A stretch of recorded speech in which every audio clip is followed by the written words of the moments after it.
screens that you see everywhere. I was going to ask you about those, oh dear, well, I know people use them because they really think those are video backdrops. First of all, they were not intended for video. Those are photography backdrops. Mm-hmm. And they work fine in photography, but they don't work terribly well on video.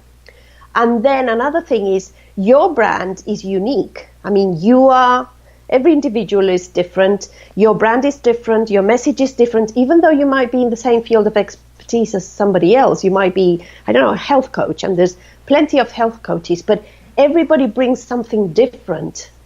And your backdrop needs to be a reflection of that. It needs to be a reflection of your unique personality, your own personal style, your own branding. Every brand should be really, really different to be remembered. If you're not different, you're not going to be remembered. Mm-hmm. And the thing is, if you're using the same fabric screen as a million other people, because let's face it, everybody uses, like, there's one or two fabric screens that everybody uses.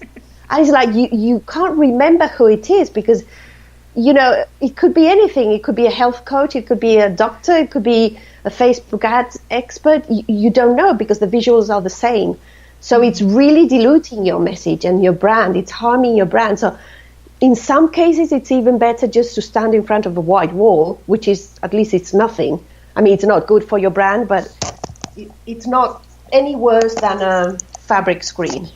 So no, don't go for those. You can start creating a backdrop with what you already have. The easiest way of starting is, obviously, you need to find the right place to do your videos. You need to find the right spot depending on the light. But when you're starting to look for props, and props are simply accessories, colors, textures. Props, let's say, like, writers use words and designers, we use props. It's like our language. So a prop can be a color, a prop can be a scent, but obviously on video you miss that. Mm-hmm. A prop can be a texture, a type of lighting. It can be accessories, objects, themed things like your unicorns, for example. That would be props. Those would be props. So you can start creating a backdrop by just bringing your brand to life. You can look for things in your brand colors. You can bring, if you have any type of theme around your brands, like in your case, unicorns, well, try to place a unicorn, at least a unicorn, in your backdrop so that people start creating that network connection. And every time they see a unicorn, they associate it with your digital brand, and it all comes together. Mm-hmm. I mean, there's more to it, but you can start doing that. Well, just to start, you can do that. And like you were saying, like, and your background can change. So that would be, like, if I'm thinking about it, I would do, like, props around my unicorns, because that's what I'm offering as a bonus, is that unicorn USB when they sign up for my course at my booth at this event, where a lot of people are following me on Facebook right now, watching my live videos that are going to this event. So I think that makes sense that eventually they'll start to, like you said, see me as like, oh yeah, okay, that's the unicorn, that's the, like, familiar thing to me, so I'm going to buy that. Mm-hmm. Exactly. Yes. Yeah. So the thing is, when you use when you have a brand in place, you need to be consistent. Mm. You've probably heard this a million times. You need to be consistent in order for you to have a strong brand and brand image. So you need to do the same with your backdrop. If you change everything completely every time you do a video, they don't have enough time to remember you. You know, memory takes a few times of watching your videos to actually remember you.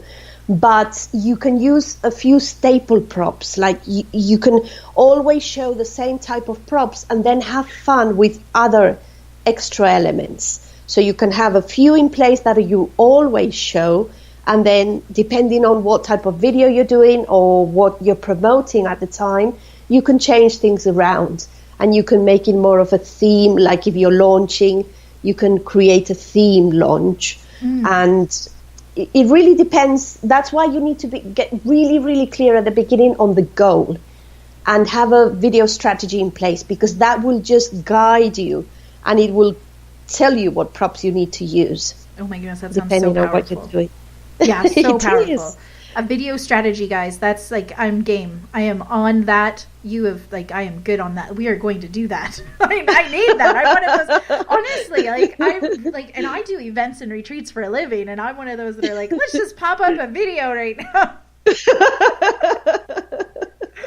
Well, for retreats, there's so much you can do, because, I mean, just retreat, just the concept is so powerful, and it's so visual, because you want to create that feeling that you want to give them the experience before they're on the retreat. Oh gosh. Oh yes. So you need to create, exactly, you need to be creating that desire, that illusion before they even travel. So it's really, really powerful. Yeah, what you just said makes so much sense, because I talk to my students and my clients about creating that experience, the pre, during, post, and how powerful that is. Like, experience is everything, and the way our minds work we're shaped by so many different influences. And some, like you said earlier, like sight, like visual, sense, like what you smell, what you hear, everything shapes your experience. And so the idea of your backdrop, when you're on video, even just promoting your retreat, talking about your retreat, if you're interviewing people for your retreat, if you're in your group with your retreat goers, anything like that, like, it should be, like, honestly, you need to talk to Melanie, but I need to. So it should be it should be very aligned, you know, like it needs to be consistent. Yes. And a strategy would be like, oh my goodness, yes. Yeah, exactly. Well, that's why my system is called Videos That Sell, because that's what they should be doing for you, because that's what visuals can do for your launch, your product, your services, whatever it is. And I always tell my clients, every time you're on video, even if it's something really small, even if it's a 1-minute video or just something quick in your group or whatever it is, you need to create an experience for your viewers. It's just out of respect for your own brand, out of respect for them mainly.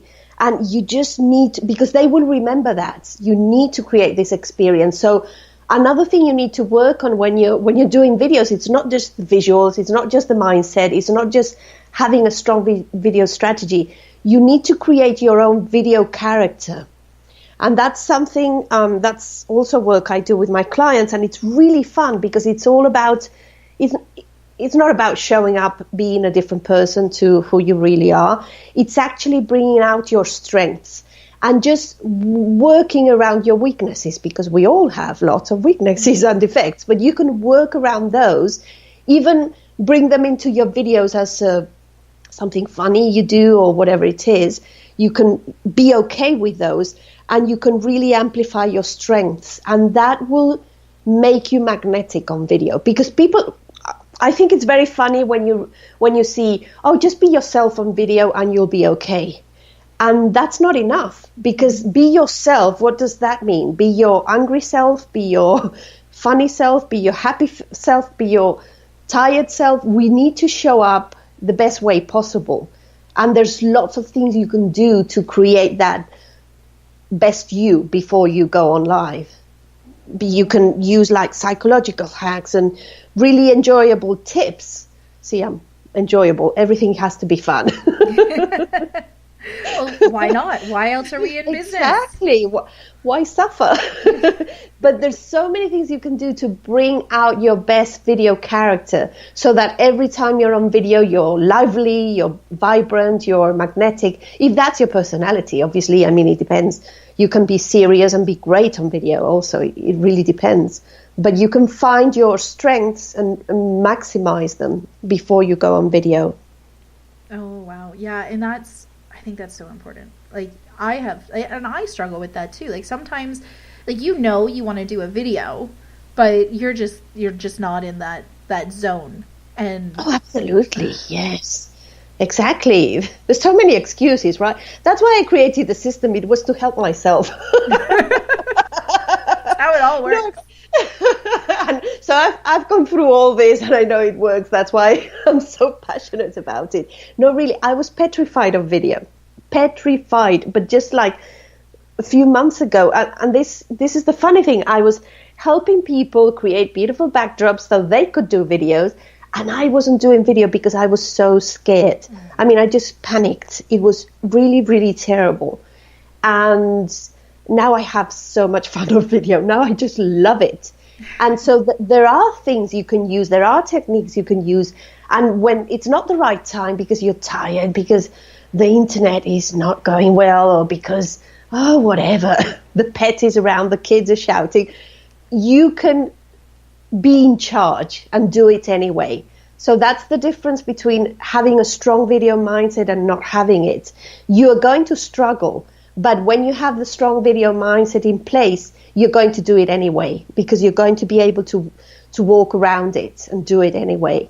So that's why it's really important, because even people who are not shy have a hard time on video, because becoming visible is really scary. You have the fear of judgment, the fear of success, also because you don't know what's going to happen. There's so many fears that come up when you start doing video that even really outgoing people have a hard time. So you need to build that muscle bit by bit, step by step, so that nothing makes you like I like to say that when you don't want to do something, you will always find an excuse.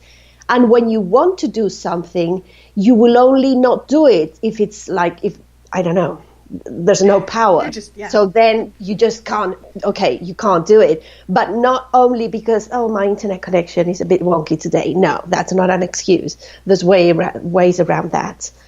So yeah, and video is such a huge tool in selling anything. And I would say if you're selling like a big thing like a retreat or an event, you need to be doing consistent videos like all the time. That is the one thing I tell my clients every single time, is if you are looking at selling your tickets, whether that's to a high-end, high-ticket retreat or a much more affordable event, you need to be on video, whether that's interviewing, whether that's talking about it, whether that's, getting excited about it as if you were the attendee going.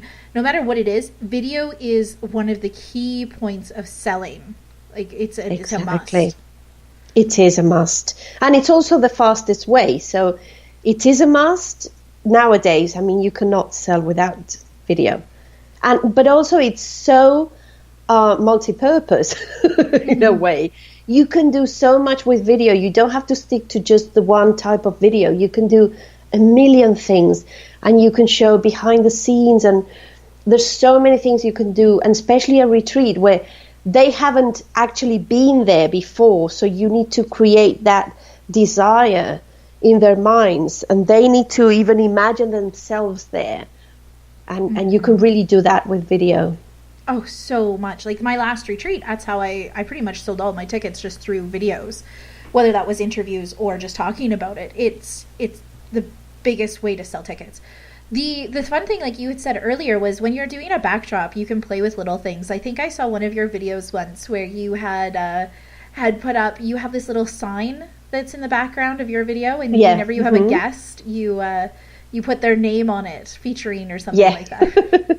Yes, that's a way of, so with a backdrop you can create the scene, and it's really important to create the scene for your viewers. So you can create a scene if you're live streaming, but also it's really powerful when you're on calls, because it makes them feel important. You're already building that connection, and you need to build that emotional connection with your viewers to turn them into clients. So that's a light box. I use light boxes a lot. And that's another thing. I saw lots of people, because that was a trend a couple of years ago, and people were using light boxes in the most, I mean, it's okay if you have a light box at home and you just, I don't know, use it, you put I love you or whatever it is, it's fine. But when you're doing video, you need to make it work in your favor. And there's so much you can do.